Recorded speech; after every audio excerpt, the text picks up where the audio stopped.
Here there is a knife, Mahishasura. Yeah, here there is that. Here is the lion. And Devi is wearing a beautiful crown. Behind her, it's blue color.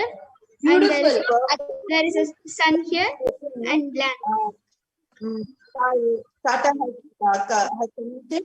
Wow, you guys can see Tomar Saini has commented saying amazing.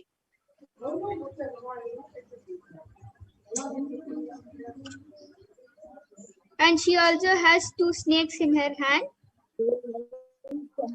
Axe, Trishul, bow, Rudraksh.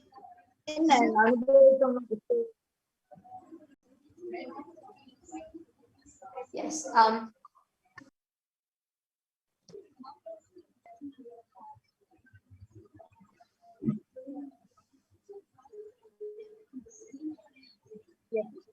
Sorry for the technical glitch. Looks like we had dropped off in between. Yes, Ma Kaladra, we heard what you were reading continuously, and that was precise.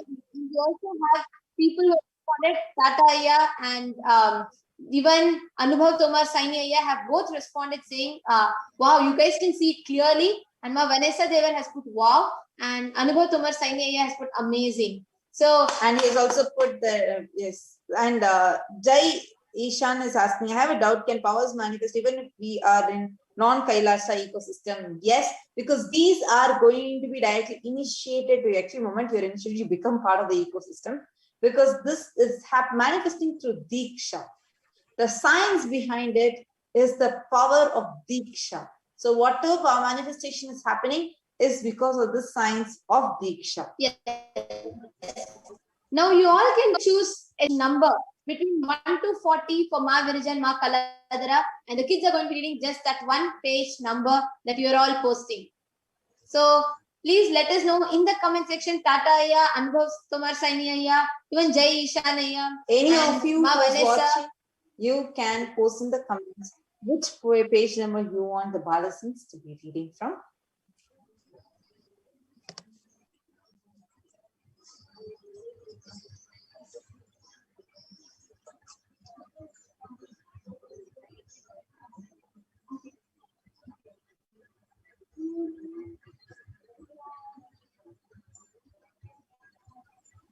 So Ma Amanda Tuti has chosen. Why don't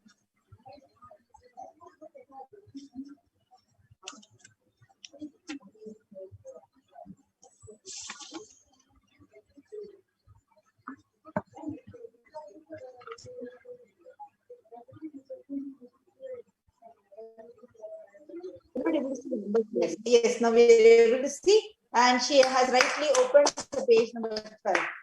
So what are you able to see in this? So here there is a bull, Mahishasura in the form of bull, and Durga Devi sitting on her lion, and she is holding the bull with the rope. Here the lion fighting with Mahishasura, and people behind with arrows.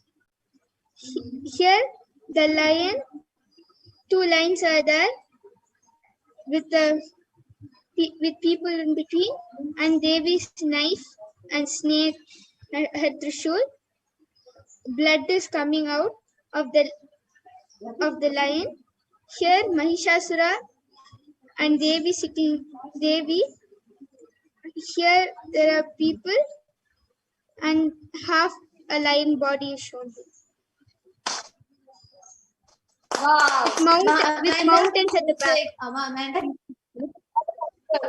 The beautiful explanation of, and she's read out the story to in such an elaborate detail. Actually, this whole page, what the storybook says on page number 12 as chosen by you. So could you let us know how do you feel when Ma Kaladra is reading out and the picture so precisely, including being able to see the people that are teeny bit in the background?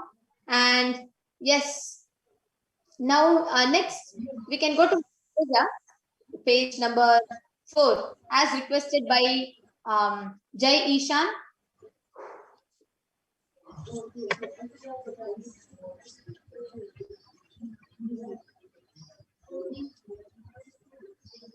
Amanda is saying, wow, amazing. I want to read like this, so detailed. Yes, keep manifesting. Definitely, as you are already initiating to this power, Ma, you will be able to do it. And yes, and Parameshivoham will definitely have its beautiful impact on you. And yes, so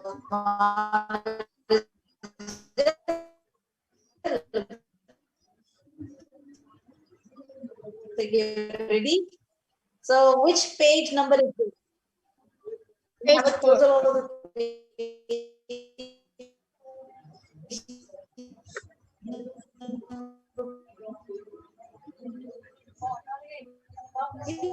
Actually, I would like to add something.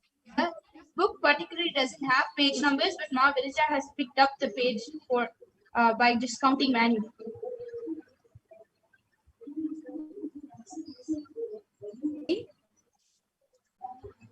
Okay.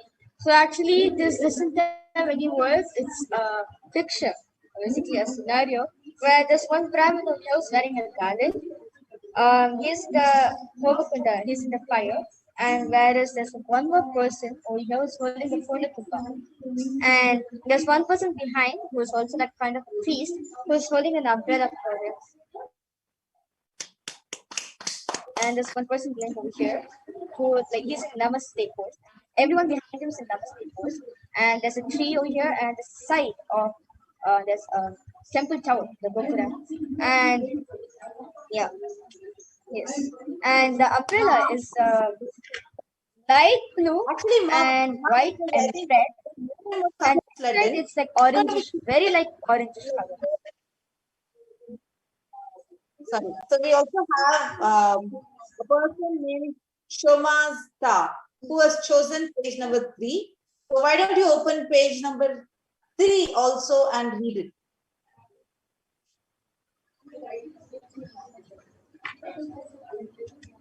See how now perfectly swipe the pages, swipe through the pages. Yes. Okay, she has opened page number 3. Shomasta, as you had commented, Mahavirija has opened page number 3 exactly. Yes, why don't we start reading what's on page 3?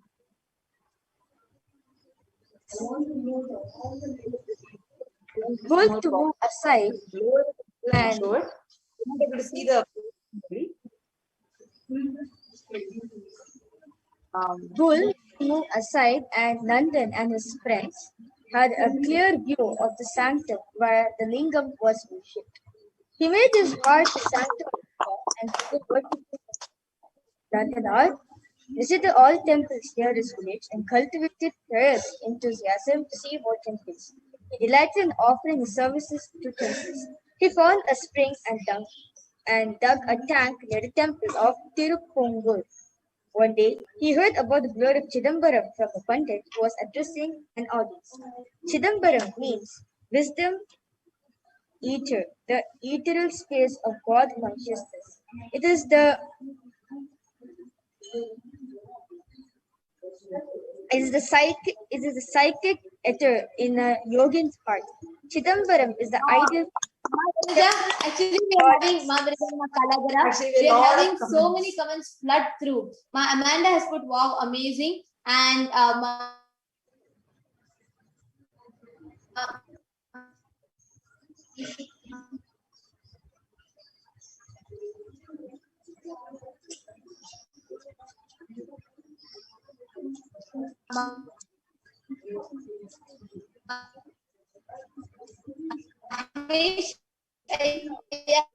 has put wow. Vanessa Devan has put awesome and beautiful. You are making us to realize our higher possibilities. Thank you. Actually, it's all just like many of you might be wondering, how is this all possible? As we explained earlier, it's just that one Diksha from Swamiji.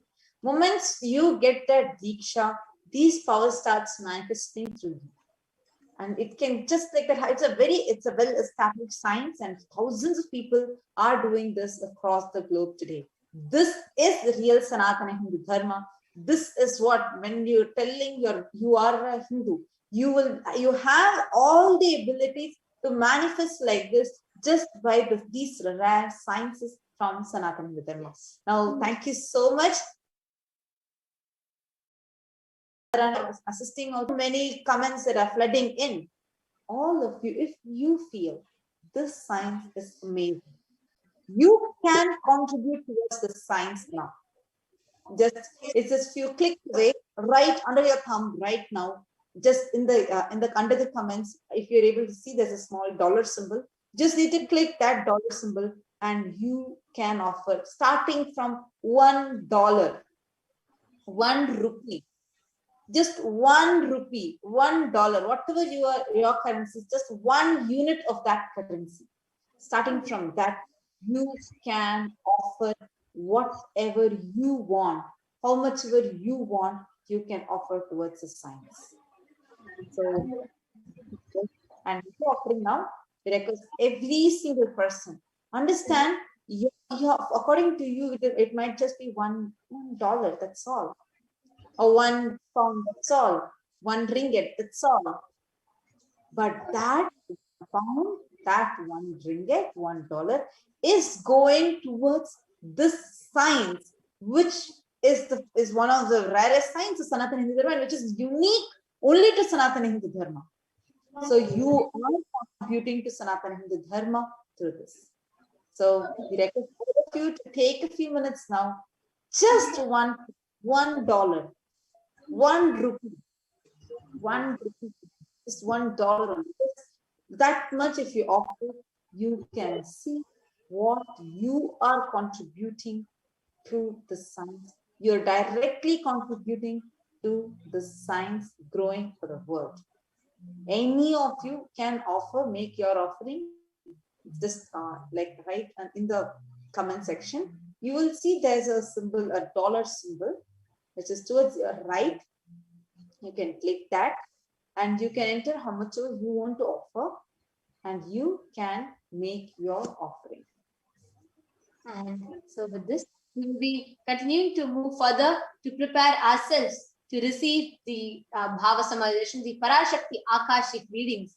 So let's all get ready. Let's all get prepared to continue to prepare ourselves further into receiving the Parashakti Akashic reading. So with this, we thank Ma Virija, Ma Kaladara, Ma Jayesha, Ma Yoga Prana, and thank every YouTube viewer who participated with us through the demonstration. And please stay tuned, because you are all going to be getting initiated with the same Shakti towards the end of the program. Thank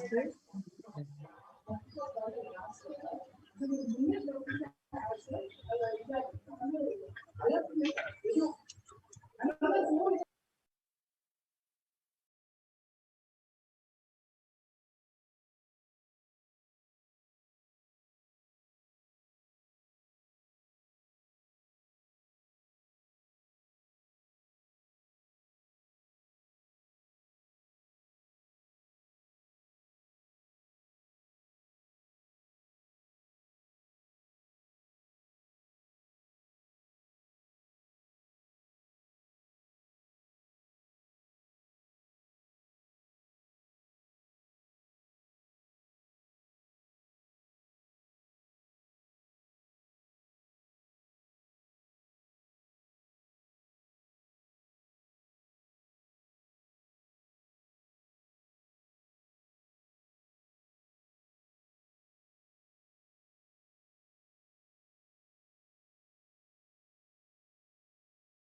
Yes.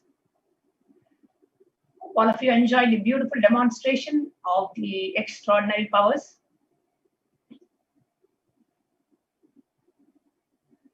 by the initiated disciples and Balasans of the Nityananda Gurukul.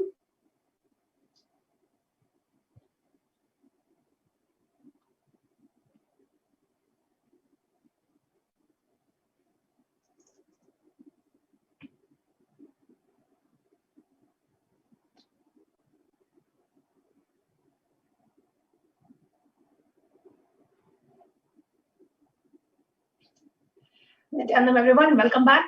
I hope all of you had a very wonderful experience witnessing the demonstration of extraordinary powers, like how we are able to see through the two eyes. The initiated disciples of the Supreme Pontiff are able to so casually read through the third eye.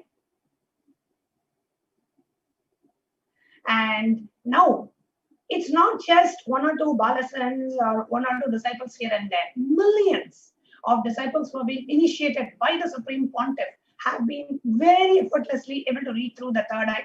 And Swamiji's vision and mission is to make third eye as common to humanity as the two eyes. And you joining in this program today will enable you to receive the third eye awakening, which will allow you to manifest the powers of third eye just effortlessly as the Balasans are doing. So please stay tuned. You are in the right place at the right time, because we are preparing ourselves for a very powerful darshan and initiation by the Supreme Pontiff of Hinduism, Jagadguru Mahasannidhanam, His Divine Holiness Bhagavan Nityananda Paramashiva. Now we are moving into the upcoming segments of the program, where we are going to be sharing with you. Before we enter into the preparing ourselves for Devi Parashakti, Bhava Samadhi, Darshan, and Akashic readings, we are preparing ourselves. We wanted to share with you the situation around the world today. What are people around the world facing? What are the problems, the global problems that we are presented with in the world? And how today's Darshan and the initiation and the Akashic readings by the Supreme Pontiff, manifesting as Devi Parashakti herself, is going to be a solution, not just at an individual level, but at a global level. Let's take a look. So we have the problems that the world is facing today in terms of relationship issues, in terms of problems that the women are facing in the world today. Typically in India, you see situations about the dowry cases doubling in 5 years, the union minister under fire for misogynistic tweets, rapist known to the victim in most cases. We are faced with innumerable such news that is plaguing the world today, in terms of marriage issues, in terms of rape victims, in terms of any kind of an inequality in a job, in terms of gender inequality in religion. Everywhere we are faced with so much of such issues. And the Supreme Pontiff of Hinduism through Kailasa is giving a solution for each and every one of that. In Hinduism, women and men are looked at as unique consciousness and have different styles which nurture them individually. Now, what is the goal of life? The goal of life is not power, but enlightenment.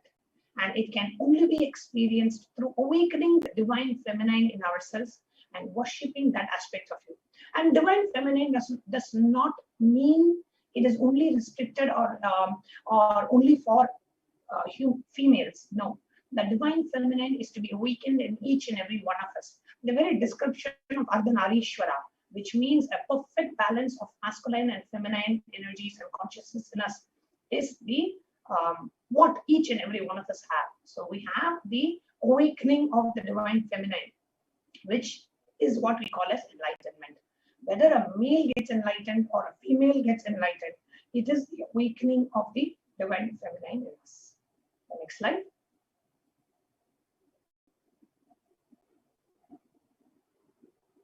Now, next in the world today, we are facing, women stabbed for speaking up, or women feeling like they are not having proper, like human rights issues or gender inequality issues. In Kailasa, celebrating and connecting with femininity in us leads to inner awakening. The temple administrators have always been women in the Sanatana Hindu Dharma, in the Vedic civilization, the oldest civilization in the world. Yoginis and Rudra Kanyas, fostering the female consciousness, for the stability of the society and for the planet Earth. So the stable family system was brought about by females, radiating the divine feminine consciousness. Now today, the world, we see so much of oppression of human rights on the basis of domestic and sex violence, workplace discrimination in terms of equal wage, access to education, access to healthcare, owning of property. You can see that women own actually less than 20% of the world's property, world's land, sexual and reproductive rights. However, on the other hand, in Kailasa, the enlightened civilizational Hindu nation, women are treated with utmost respect as per the teachings of the Hindu scriptures. And in Hinduism, women have always been the head of the family, and they are the ones making major decisions in the household. And it is women who actually always held for the stability of the family. Not just that, in the Gurukulam and the Varnashrama system, education is actually given to all girls. It's a misrepresentation if somebody says, in Hinduism, women are not sent to schools or women only do household work. It's totally wrong. Access to actually education is given to all genders and all varnas and all castes, jatis. And Manusmriti says women must be honored and adored. Actually, we have so many references that the happiness of the women determines the happiness of the family, the happiness of the society. So always women should be having the right, always have the right over their own bodies and that of the children. And Manusmriti describes portions of the property that can be owned by women alone. In fact, happy women are regarded to be more prosperous in the household. The world today, in terms of manipulation, exploitation of the basic feminine rights. Now, the so-called term of male guardianship, which controls women's life and limits their personal freedom, including detaining women accused of leaving home without permission, barriers to their education, and subjecting them to humiliating virginity tests. That's happening in the world on one side. Women and girls are left vulnerable to forced marriages, unwanted pregnancies, and a higher risk of HIV infection because of lack of widespread sexual consent and access to sexual health services. This meant that girls would face discrimination, the risk of child marriage, and economic hardship. This is what the world is fighting against today. On the other hand, in Kailasa, the status of the women in early Hindu society was an enviable one. They could avail of the highest learning. We have the great rishis and rishikas and the great saints who were women poets or great in literature and in poetry and in scriptures. They could avail of the highest learning, and there were many seers and philosophers among them.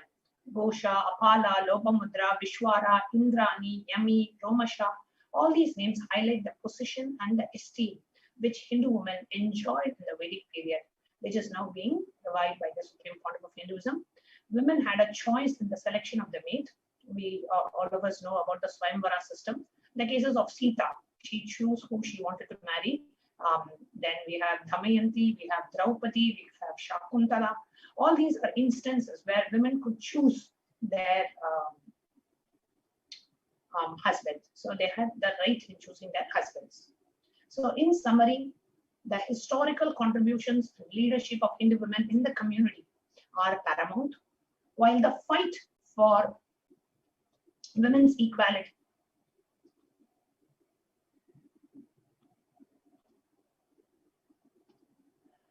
while the fight for women's equality have persisted over years, there remains a much room for progress. Now, Hindu women leaders are defying the limitations that society has historically placed on them in houses of worship, politics, activism, society, and more broadly, moving forward. Hindu women public life and in faith communities in particular as an integral part of the rising tide of the Hindu women leadership. Now today, we are going to, and if you see in Kailasa, how it is because Swamiji is fighting for women's rights. It's because the Supreme Court of Hinduism is fighting for the rights of women, and he has revived the Rudrakanya Sampradaya, revived the female Sanya Sampradaya. If you are a born Hindu today, you will never even think that women could take sannyas. That is how I thought. I never thought that it was even a possibility for women to take sannyas. As I've never seen a women sages, I've only seen male sannyasis and male swamis, never seen a female. And I never thought it was a possibility. Swamiji revived the female Rudrakanya Sampradaya, the female Sanya Sampradaya, the Rudrakanya Sampradaya, so many Sampradayas that Swamiji is reviving. And it is precisely for that reason Swamiji is being attacked, is being persecuted. So many assassination attempts, character assassination, illegal, false charges on Swamiji because he is fighting for gender equality in religion and in so many different aspects of the society, and just being bringing about huge evolution on the planet through revival of Hindu civilization and nation. And Swamiji himself today manifesting the ultimate embodiment of the divine feminine consciousness, Devi Parashakti, manifesting through the Nijavatar, through the embodied form of the Supreme Pontiff of Hinduism, Jagat Guru Mahasannidhanam, His Divine Holiness, Bhagavan Nityanand Parameshiva. Now, let us understand who is Parashakti. Like we may have heard about Parashakti as she is the consort of Paramashiva. Parashakti is, she is one half of Paramashiva. She enjoys, Paramashiva has given one half of the body to her. Many of us may have different ideas of who is Devi Parashakti. And I invite all our viewers who are today joining us on YouTube, what is your idea of Devi Parashakti? If you're watching us live, please do go ahead and comment in the YouTube chat. And we would like to use YouTube as a prime chat mechanism for all the participants to chat with, mainly because during the Devi Bhava Samadhi Darshan, it is via YouTube that you are going to be submitting your questions for Devi Parashakti herself to watch and respond personally to your questions. And just yesterday we had a session of Devi Akashic readings, and again today we are all blessed with yet another darshan of Devi Parashakti. So what is your idea of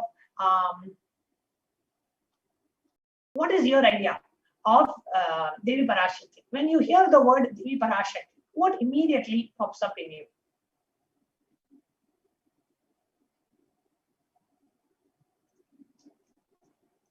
Please go ahead and respond in the chat.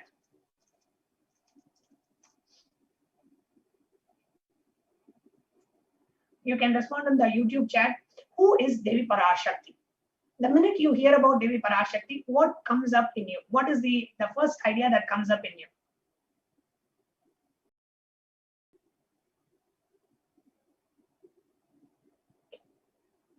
Let's see. You can come in the YouTube live chat and you can put your responses in the YouTube live chat. Who is Devi Parashakti for you? Okay, so Inner Peace has responded saying Shiva is consciousness and Parashakti is energy for that consciousness. Okay. And Ramakrishna is saying Devi Parashakti for me means Durga. And account, the name of the person is account. It says for me Devi Parashakti means infinity. Jai Dasundi is saying for me Devi Parashakti means Chamunda. Achyutamaya is saying for me Devi Parashakti is love. Amanda is saying for me Devi Parashakti means mother of universes. Ramakrishna is saying for me Devi Parashakti means Ma Durga. And I'm going to also, I request the interview operator to show the YouTube live chat along with, just show the comments part of the YouTube live chat if you can project it on the screen, please. Okay. Jai Ishan is saying without Parashakti, nothing can move. Paramajyotika is saying for me Parashakti is mother, universal mother. Sally is also saying for me Parashakti means universal mother. Beautiful, wonderful answers, and actually all of them are right, perfectly right. All of you got it right on dot. Devi Parashakti is all of this and much more. So now let us understand who is Devi Parashakti. So Devi Parashakti is the source energy, the divine consort of Bhagavan Parameshiva, the source from which all of us came, in which all of us are even now and into which all of us are going to merge.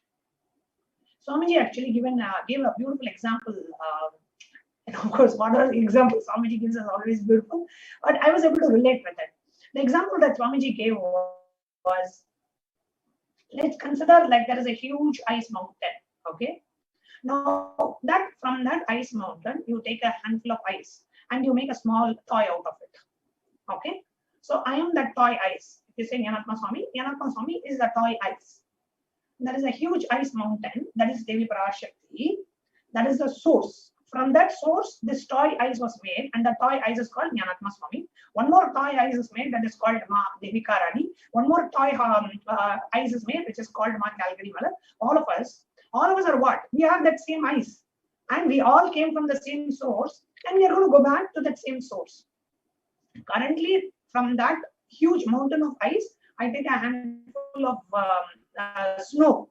I take a handful of snow and make it as a small snow toy. And that snow toy is going to go back into that snow mountain. It's going to become a part of that snow mountain. So here, when Swamiji is saying, like she is the source power from which all of us came. So it is a snow mountain. From that snow mountain, one portion of it was taken and made as Yanatma Swami. One handful was taken and made as Calgary Mala. One handful was taken and made as Subramaniam Thangarajaya. One more handful was made as Jalandhara Sthita. So each of us are different snow toys. And we all came from the same source. We are going to go back to that same source. So here, the last line, if you see, the same way, we all start from Parashakti, raise in Parashakti, and merge back in Devi Parashakti. So I request NTV operator, if you can please project the comments in the site, if possible, if you can project. We have various different responses on YouTube. Ma Devika Rani is saying, Devi Parashakti is so compassionate. She delivers so much intense energy and rejuvenation. And if all of you, I'm sure, have attended the Devi Akashic readings, I request you to put your experience. When you see Devi Parashakti manifesting through the Supreme Quantum of Hinduism, what has been your experience? Please, you can go ahead and put that also in the chat. We can move to the next slide. Okay, Jay Ishan is able to relate with the snow toy. Thank you, Jay Ishan. He's able to say that it's a beautiful, nice explanation. Actually, this is the way Swamiji explained the whole Parashakti. How we all are a part of the source, and we come from the source, and we go back to that source. Great. We can move on. Okay, so here you can see on the slide, the live YouTube chat comments are being projected. So our NTV operator is projecting the live comments. So we have Subramaniam Thangaraj, Devika Rani is saying, I love Devi Parashakti. And Subramaniam Thangarajaya is saying, Parashakti is the Shakti energy of God. Absolutely. And Calgary Mother is saying, Parashakti is the cosmic Amma. And my own Amma is showering love to all of us. Absolutely. And you can also please go ahead and share your experience of being a part of the Devi Parashakti Akashic readings. What has been your experience? You have been watching Devi Parashakti manifesting through the Supreme Quantum of Hinduism. What has been your experience? You can please go ahead and share in the YouTube chat. And we are just going to go ahead and come back to you. Come back to the YouTube comments in just a bit. So Devi Parashakti is a very powerful, intense method to purify your inner space. Connecting to Devi Parashakti is a very powerful, intense method to purify your inner space and raise your consciousness. Connect with the Cosmic Mother, the Cosmic Consciousness. And if you're watching us too, go ahead and leave a comment, because we're going to come back to the YouTube comments on your experience of Devi Parashakti and Devi Parashakti Akashic readings. So please do go ahead and leave your comments on the YouTube chat. We'll be back with you in just a few moments.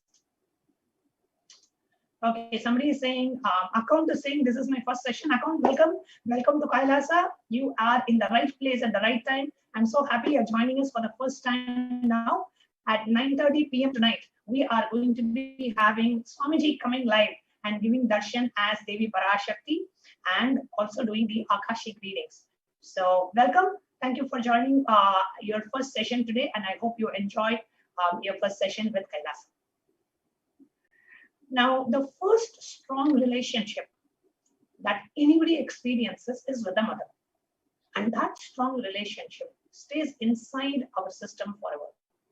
So turning that samskara, that engraved memory, that relationship, that feeling, that mood towards the ultimate is called Matrabhava.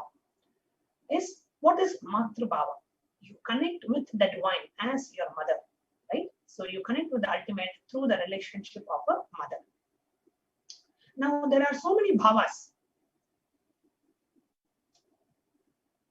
Dasa bhava, which is connecting to the divine as your lord, as your master. Vatsalya bhava, connecting to the divine as your child, how Yashoda connected with Bhagavan Shri Krishna. Mitra bhava, how Arjuna saw Krishna as a friend. Then we have Matru bhava, how Ramakrishna Paramahamsa related with Kali, Devi Kali as his own mother. Now Matru bhava is such a powerful method, such a complete path, and it can lead you to enlightenment by itself, by its very base. So Matru bhava is connecting with the divine as your own mother. Completion with the mother only can heal and complete your biomemory and raise you to your highest inner image. The cosmic mother worship is the direct method to experience completion with your biological and your cosmic mother.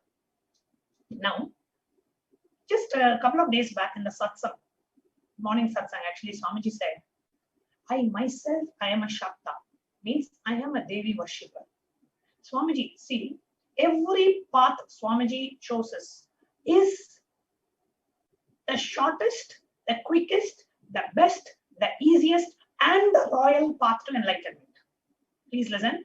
Any path that the Supreme Pontiff chooses in his life or walks in his life is for humanity. Because Swamiji is already an avatar. He doesn't need any path. He doesn't need any practice. But everything that he does is a leela, so that we can see and imbibe. So any path that Swamiji chooses is the most royal, is the most easiest, the most, the foolproof, and the most easiest, royal, quickest path to enlightenment. Now, the food that Swamiji chooses, the lifestyle, the dressing, the life of sannyas, the path of the enlightenment ecosystem that Swamiji was born in, the kind of the gurus, the guru-based lineage, the education, everything, if you see, the Parivrajaka, everything that Swamiji's life is an example for humanity to follow. Now, the path that Swamiji himself chose, there are millions of paths in Hinduism. So how do I know which path I should choose? Let's look at Swamiji's life. Whatever avatar does, I can do the same thing. So the path that Swamiji himself chose was connecting with the divine as a mother. Shakta, the worship. So that is the path the Supreme Pontiff himself chose. So we can know it is a direct method to experience the ultimate. Next. Our body is an outcome of our biological mother's biointelligence, for which we can only be grateful for. Let our inner space be filled with her, as she's the gate to experience the cosmic mother. So experiencing the completion with your biological mother, and through that connecting with the divine as a mother. Because if you have any kind of an incompletion with your biological mother, you will never be able to connect to the divine as a mother. Because the minute you think of the divine as a mother, all your incompletions about your biological mother will come up. Oh, she didn't take care of me. She was not there for me. She was more partial towards my brother than me. I don't think the cosmic mother will ever love me. I think she hates me. Whatever you project on your mother, you will automatically project on the divine mother. So completion with the biological mother leads you to a deep feeling connection with the divine mother. Okay, so we'll now take a quick break and we'll move on to the YouTube comments. We have so many comments on Devi Parashakti's experiences. So we are going to see Devika Rani is saying, after Devi Parashakti's darshan, I have a deep sound sleep.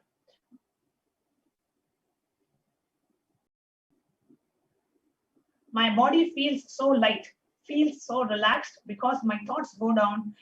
It drops intensely. Thank you, Bhagavan and Sangha. Beautiful.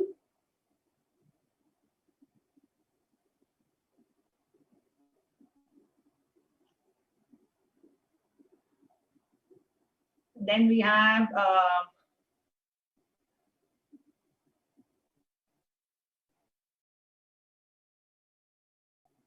Devi Parashakti. I feel excited, happy, and I want to be hugged. It's a missing mother energy in my life. Beautiful, Ma. Amanda, thank you so much for sharing. And whoever has attended the Devi Parashakti Akashic reading, you can go ahead and share your experience in the chat. And we will be reading your experiences as we go. Do your experience in the chat. We'll now come back to the Shastra Pramana. The Shastra Pramana is from Netra Rahasya, which connects to Devi as Parashakti. The first chapter, 25th verse, it says, Tadojas-vaujasam sarvam shashvatam kyachalam dhruvam Samamecha parashakti shakti yukta svabhavaja. It is like my own life, filled with energy, viryam, my own self, indeed my supreme space. It is the essence of all viryam, the strongest of the certainly, and without any doubt. It is the ojas of all ojas, perpetual eternity itself, which is immovable. And we have is from Moola Agama, the Manonmani Dhyanam.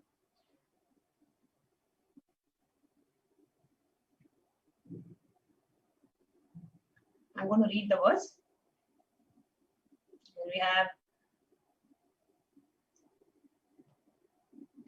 Ma Pranapriya, Manitya Pranapriyananda also joining us today for the panel. So she will be reading out the meaning of this verse. I'll go ahead and read the verse itself.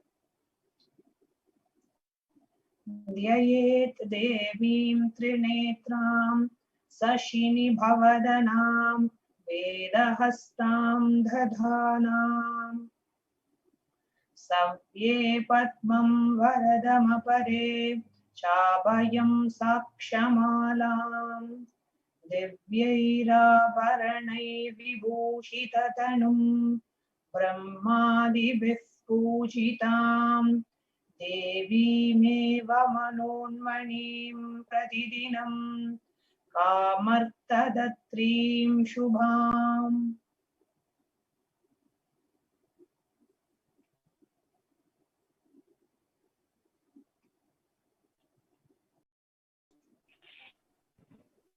I meditate on the Devi with 3 eyes, glowing like the moon, and hold Veda, and grazing with the blessing and grazing hand. She is wearing beautiful ornaments. She is worshipped by Brahma and other many gods and showers auspicious boons for all the actions every day. The next reference is from Saundarya Lahari, the first verse. Beautifully, Adi Shankaracharya, he just describes the beauty of Devi. You read Saundarya Lahari, he just describes every aspect of Devi's beauty. You will actually soak in Devi's beauty.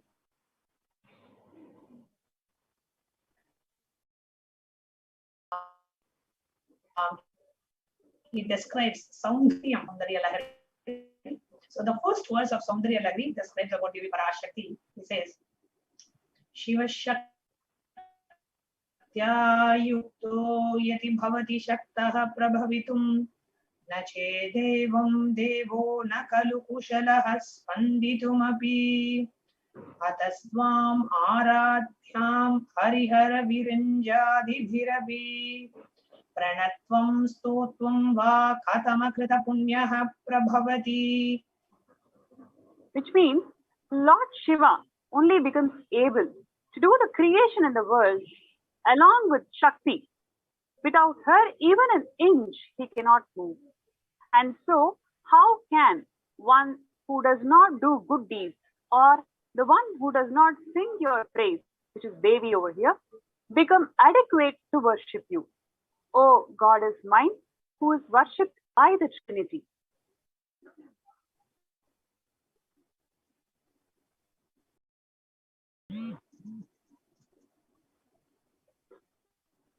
The Atma Pramana, in Swamiji's own experience, at the age of 9, in Devi Sannadhi, the shrine of my native place, I had the darshan of Sri Chakra. It was during Navaratri. Maybe the second or the third night of Navaratri, that I had the darshan of Sri Chakra. Of course, I was not aware it was Sri Chakra. I was a 9-year-old boy. Suddenly, I saw a beautiful form shining, a geometrical form in the temple that seemed like whatever I saw on a copper sheet. Usually, even the stapatis, the architects themselves, find it difficult to draw. But I started drawing it. It was so perfect. Mataji Vibhudanandapuri came home. She asked me, "What are you doing?" I said, "I saw this in darshan. I am drawing it." She got afraid because she was a worshipper of Sri Chakra for several years. She asked, "For so many years, I have been worshipping this. Even I cannot do this. How are you doing this so easily?" I was etching using a nail on a copper sheet. She just could not understand. And I repeated, "I had the darshan of it, so I am drawing it." She got so excited and told me, "You are so blessed."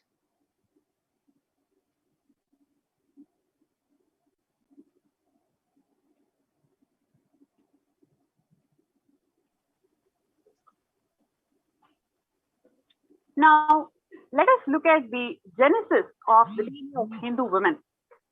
We always know Hindu women for stability, chastity, and powerfulness. So now today, let us look at what constitutes the DNA of the Hindu woman. Whether as the head of the family or a sannyasi or a nun or in business, Hindu women, they are the best. Hindu women genetically by their DNA know this science of dharma and they can manifest that science in every environment, whether it is in a family as a housewife or as an entrepreneur in business world or in anything, wherever you see a Hindu woman, she always excels. So what really constitutes the genesis of the DNA of the Hindu woman? So let us look at it today.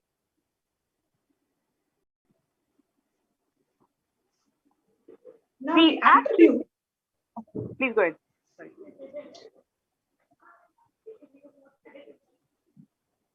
What are the attributes of a Hindu woman? Now, we never used the principle called sacred to suppress, oppress, or exploration of knowledge. That is the beauty of the tradition. That is why we are so open to upgrading and evolving ourselves. It is a living civilization. Sa vidya ya vimuktaye. That is sa vidya. That is vidya ya vimuktaye. That liberates. That is why vidya is given the form of a woman. Now, in Hindu tradition, the women of the house, her decision, her will persistence makes the whole family flow in the direction of enlightenment. Hindu woman leads the whole family towards the direction of enlightenment.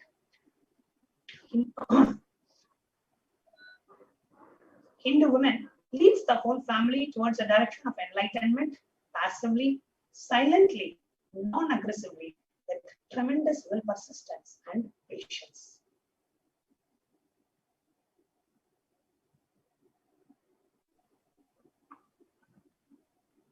The attributes of the Hindu woman. Man, when empowered, becomes a leader. However, when she is empowered, she becomes mother.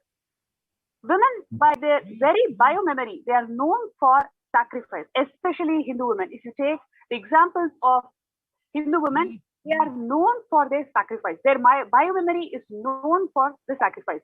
That is one of the greatest attributes of Hindu women.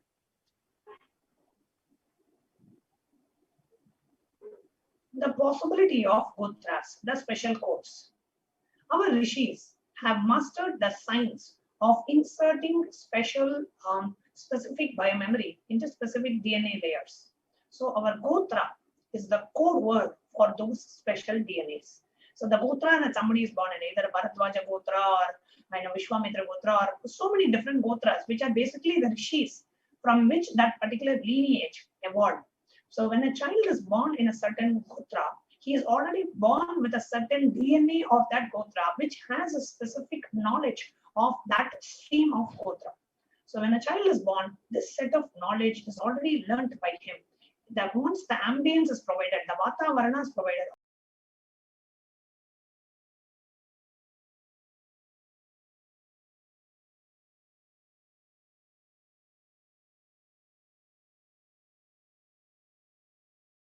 automatically the child starts expressing that knowledge. When I was 7, I started reciting the whole Ramayana, Mahabharata, all the 20, 30,000 verses of Devaram, Tiruvasagam by heart. When I was 7, I started reciting all these. I did not even learn the language or script. I did not even know the Tamil script or the Devanagari script in which all this knowledge is there. I was not even able to read the Devanagari script or Tamil script, but I can recite all the thousands of verses from Valmiki Ramayana, from Vyasa's Mahabharata, from Devaram's Tiruvasagam. The moment that ambience was provided, whatever was in the DNA, in the biomemory, started expressing. So the gotras are the code word for the DNA. So what this really means is everything is stored in the gotra. That is what Swamiji is explaining in his experiences.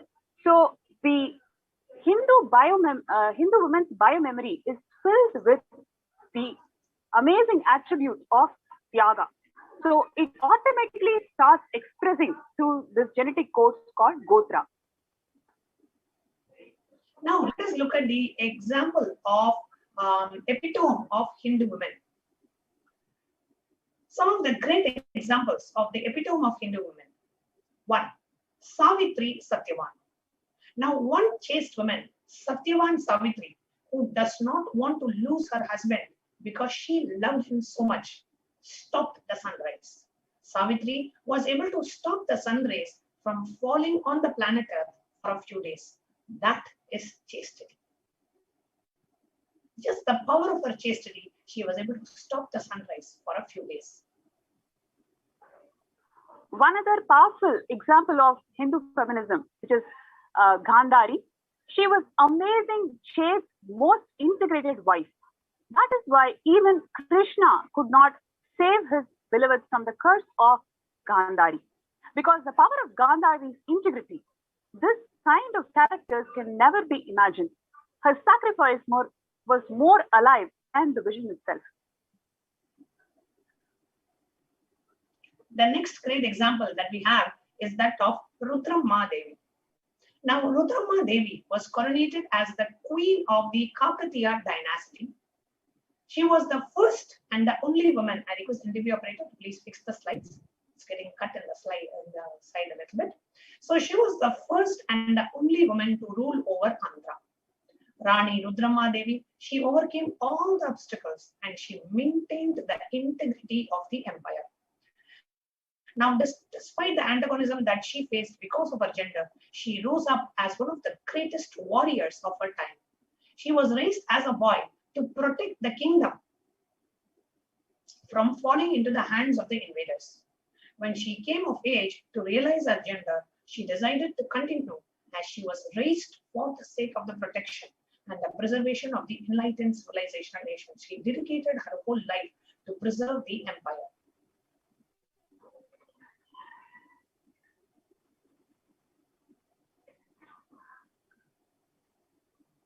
Next is Kayadu, Prahalada's mother.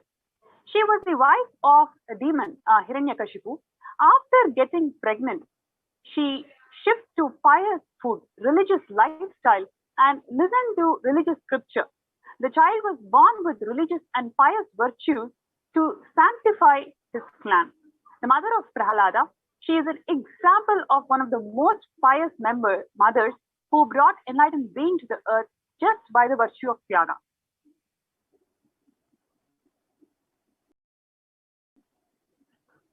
A beautiful example now we have from the order of sannyasis and brahmacharinis is that of Akka Mahadevi. Now, Akka Mahadevi was one of the greatest women saint poets in Kannada. Akka Mahadevi's spirituality was unique in that she wasn't influenced by anyone, nor was she a mentor to anybody else. She was not influenced, nor she was a mentor to anybody else. Her spiritual journey had always been her own, and it had come from within her. She composed about 355 vachanas in praise of Lord, and they are considered to be one of the finest examples of lyrical poetry in Kannada.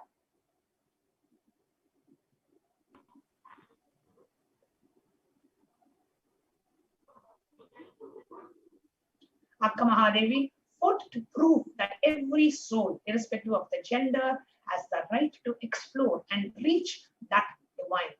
She was a revolutionary, a social reformer, an ardent devotee, and a great poet. Women in Hinduism were revered that the monastic order in Hinduism is available to them. This order is the world's finest ancient order that is solely for exploring the science of superconsciousness. The Rudra Kanyas, they were the most chaste, devoted, artistic community of women. The Rudra Kanya tradition consists of communities of high-performing, high-achieving, artistic women who live in the oneness with Paramashiva, and they live a life of extreme purity and integrity to Paramashiva. They would live in a temple premises and take part in all the sacred rituals that happens in the temple. They would perform with utmost devotion to the divine, the Paramashiva himself, during daily worship as well as the temple festivals and celebrations.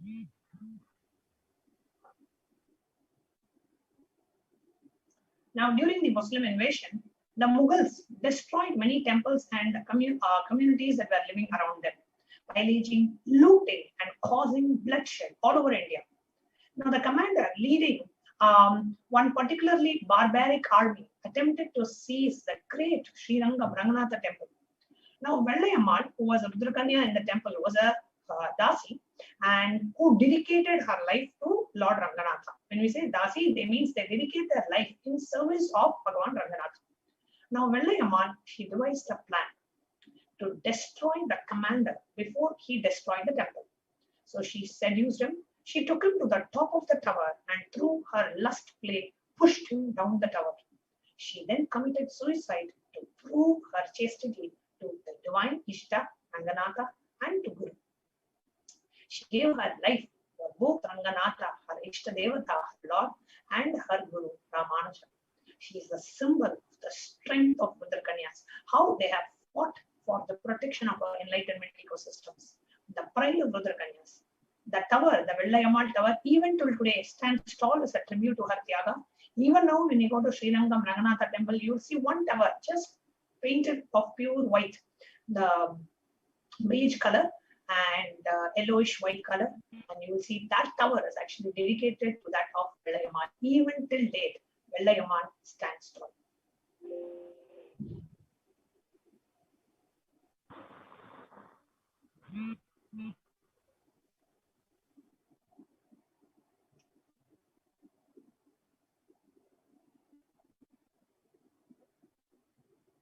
Next, we are seeing the role of powerful Hindu women radiating the divine feminine consciousness in the nurturing of the avatar, the supreme pontiff of Hinduism. What is the role of powerful Hindu women who nurtured the supreme pontiff of Hinduism? The first is none other than Swamiji's Guru, Mata Vibhudananda Puri, also known as Mataji Kupamal. Now, Brahma Yogini, Mata Vibhudananda Puri, is one of the esteemed and powerful enlightened beings of Tiruvannamalai, which is the birthplace of the Supreme Pontiff, who was involved in the birthing of the Supreme Pontiff, and the one who directly facilitated the supreme happening of the superconsciousness into the physical form as the Supreme Pontiff of Hinduism through most mystical and superconscious auspicious powers. Now, in the physical plane, the birth of Swamiji's Guru. So now we are discussing about the birth of Mata Vibhudananda Puri. The birth of the Brahma Yogini was a miraculous feat in itself. Mata Vibhudananda Puri's mother, her mother, sought Seshadri Swamigal, who is the incarnation of Paramashiva in the unbroken lineage of enlightened masters in Tiruvannamalai, as incarnations of Paramashiva. One person in that lineage was Seshadri Swamigal. And so her mother sought the advice of Seshadri Swamigal in Thiruvannamalai, who was a guiding force at that time, to receive blessings for a child. The great Mahapurusha, Seshadri Swamigal, simply placed a handful of dust from where he was sitting into the devoted lady's hand. She swallowed it without a second word, and it metamorphed into a sweet molasses in her mouth. Within 3 days after consuming it, the mother conceived, and the child was none other than the great Brahma Yogini, the Guru of the Avatar, Mata Vivekananda Guru.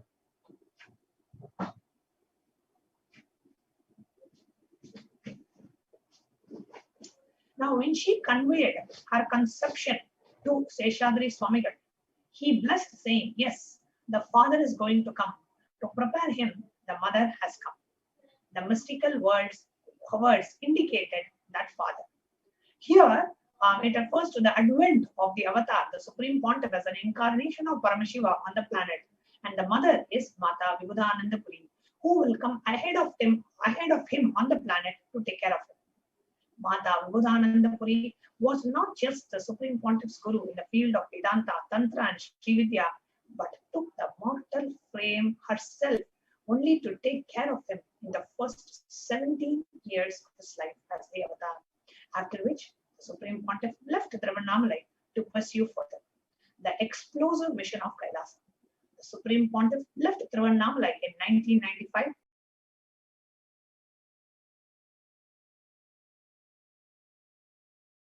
Mata Vibhudanandapuri left her mortal frame also in the same way after finishing on the planet. The next great example of Vedic Hindu women in the nurturing of the avatar is Ma Nitya Lokanayakananda, the mother, the biological mother of the Supreme Pontiff. Ma Nitya Lokanayakananda, the biological mother of the Supreme Pontiff, stands as an example of powerful Hindu women to all his followers today, sacrificing and providing the best ecosystem for her second son, the Supreme Pontiff of Hinduism, for the sake of humanity. She bravely took it in her stride and emerged as an example for many mothers to come. Today, Ma Nitya Lokanayakananda is actually the first sannyasi of the Nityananda Sannyas order. She is living amongst us in the monastery. We are also blessed to be living her and getting to know Swami Amma, who is also the Sangha Janani, the mother of Kailasa, the mother of the Sangha. Now, Swami Amma, Ma Nitya Lokanayakananda, is the mother of our Sangha. She is the Sangha Mata. Literally. We all, enjoy so much of a space with Ma Nitya Lokanayakananda, Swamiji's own biological mother. In Swamiji's own words, he says, literally, I have never seen her establishing her identity, her existence by throwing tantrum. I just feel blessed that I am carrying her biomemory. Even now, whatever way she establishes herself, it is always through contribution, not by throwing tantrum, not by demanding her position or space. No, she is an embodiment of contribution. When my father was not in the right mental state of doing a business successfully, she took it up and started running a small grocery shop. I have seen her. She will cook in the morning, run and open the grocery shop, and she will manage the grocery shop in the night. She will lock the shop back and again cook. Throughout, she established her identity only by contribution. I celebrate my mother because she was ferocious with me. When it comes to training me, my gurus are absolute authorities. Neither she will interfere nor disrespect them. She will not even listen to my complaints about my gurus. The next, the great contributor in the nurturing of the avatar is Swamiji's own paternal grandmother, Anasuya Patil. Now, if you look at Anasuya Patil, she lived an absolute devoted Hindu Rudrakanya life. She lived as a Rudrakanya, a sannyasi's life. Apart from managing her life and her kids, she will go every day to the temple, and she will also spend time with Mata Vibhudanandapuri, Upamma. Not only she will go street by street, shop to shop to collect donations to do Annadan, She will be highly integrated to the money and not even bring it home. She will keep it in Kuppamar's home and do all the activities, and she will maintain all the accounts and distribute the prasadam to all the donors. Such great women, there are so many. And then next, Swamiji shares about the two great grandmothers. Can go to the next slide. The two great grandmothers who were an influence, and not just in Swamiji's life, but in the life of all the kids, like literally like village doctors, homemade doctors of the whole town. Town-made doctors, we should say, the town doctors, about the village grandmothers. In my village, there are two grandmothers. They are like small-time doctors, but very powerful. They will ensure everybody in the whole town is healthy, and what they will do is they'll put castor oil in banana and make the children eat them. Swamiji very recently in the satsang, Swamiji spoke about the two grandmothers, and they will call all the children and they will give them the banana with castor oil in it. And also, what they will do is, if the child goes and brings another child, they will give a toffee to them. So like a referral fee. Whenever a child goes and brings another child to eat that banana, because some child will not come and they will not eat it. So just to maintain the health of all the children, they used to give banana, and they are not like great rich people. They used to have a small shop, but they used to do it as a free service to maintain the health of the community, to maintain the health of the society. And when a child goes and brings other children in the community, they will be given a toffee. And so they will go and bring others. So they will not only get the banana, they will also get an extra toffee. So they maintain the health of the whole ecosystem. Next slide. Now, the contribution of the Supreme Pontiff of Hinduism in the revival of the divine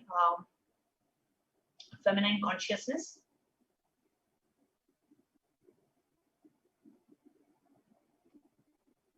Yes.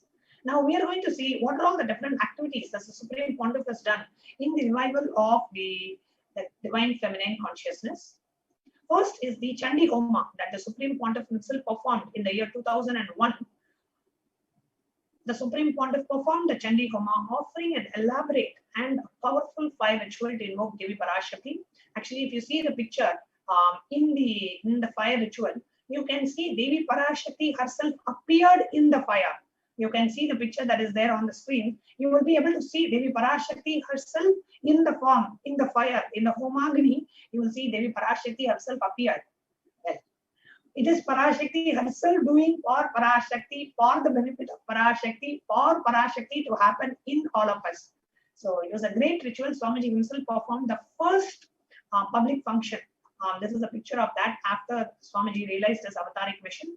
Swamiji was just 22 years of age when he performed the Chandi Homa for the successful creation of the enlightenment ecosystem in Tiruvannamalai and in Swamiji's own birthplace. Now, today, Swamiji has trained so many of his disciples and devotees to perform the Chandi Homa. Next we have is the awakening of the Hindu feminine consciousness through initiations, programs, conventions for 26 years across 195 nations to promote global peace. So much of pujas and homas have been done. And here you can see literally the sannyasis and administrators, the sannyasis of Kailasa of Nityananda order. Swamiji has done so much towards the revival to bring about the gender equality in religions, to give the status and the position that the women deserve in the society. And today in Kailasa, women leadership, Swamiji has literally nurtured us, guided us, trained us, and to becoming powerful leaders of today. And we all owe our gratitude to Swamiji for giving us that space and training us and to radiate, feminine consciousness and to become symbols of the Hindu feminist women, the divine Vedic feminism. Now, the Yoginis community, also Swamiji revived the Yogini community. There was a 64 Yogini art which was revived by Devi Meenakshi thousands of years ago. And Swamiji revived that Yogini Sampradaya. He established a Yogini Sarvagya Peetham in Gujarat. And where the Yoginis, where Swamiji initiated his disciples as Yoginis and initiated them to be able to initiate others. So the Yoginis actually initiated the blind children into third eye awakening, and so many breakthroughs happened. However, unfortunately, due to the attack of the anti-Hindu elements and the prevalence of the huge anti-Hindu nexus, that Yogini Savagya Peetham was subject to brutal attacks and atrocities. We are working, of course, we are working to revive the ecosystems. Now we have next segment of today's presentation. We are going to present to you about the revival of Hindu enlightenment ecosystems. Now, it is the Hindu enlightenment ecosystem that generates powerful women.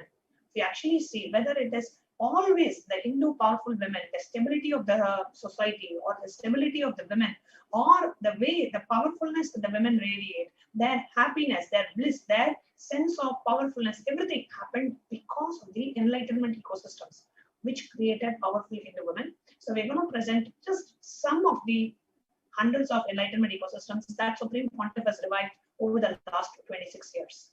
The first is the revival of Shyamalapita Savagya Peetham in Madurai, originally established by Paramashiva and Devi Parashakti herself, and now being revived by the incarnation of Paramashiva and Parashakti, our beloved Swamiji. On the 27th of April 2012, Swamiji was coronated as the 293rd, the next pontiff of the Shyamalapita Savagya Peetham in Madurai. And as soon as Swamiji was coronated as the pontiff of the oldest Hindu papal state, Swamiji revived every aspect of that enlightenment ecosystem, as originally established by Parashakti and Devi Meenakshi herself. Swamiji started a huge revival and the restoration process. He visited all the temples which were almost in dilapidated state, which were not being maintained properly due to lack of funds, lack of resources, so many different reasons. So Swamiji poured in all the resources that are required, and more importantly, the avatar's presence and his time, his hard work. Swamiji, not just the presence of an avatar, he literally put his blood and sweat in the revival of these ecosystems. He cleaned those temples and he dusted the temples, and he literally groomed and cleaned and washed these temples. Even though there were hundreds of volunteers, Swamiji did it himself. Not just he's being worshipped as an incarnation and avatar of Paramashiva in the sanctum sanctorum of the temple, he himself cleaned and maintained his own temple, just so that we understand the need and the importance of creating, preserving, and maintaining these enlightenment ecosystems. The revival of the Kanchi Kailasa Savagya Peetham in the lineage of Kailasa.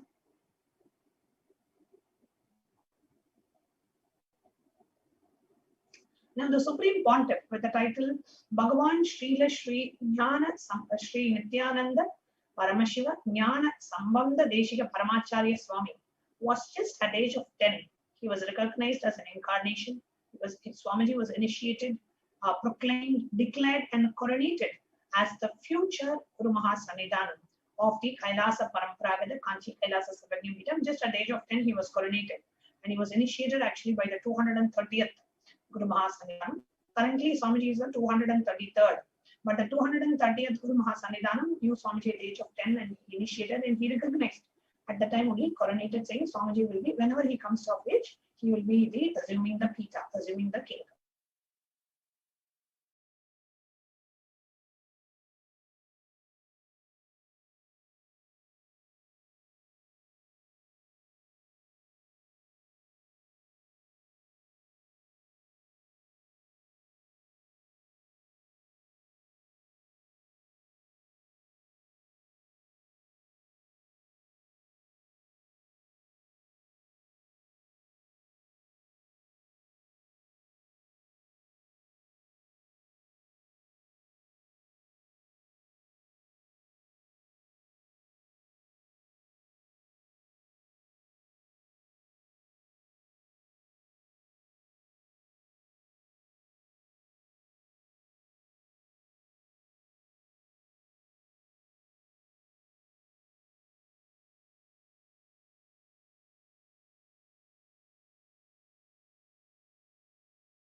apologizing for the technical glitch.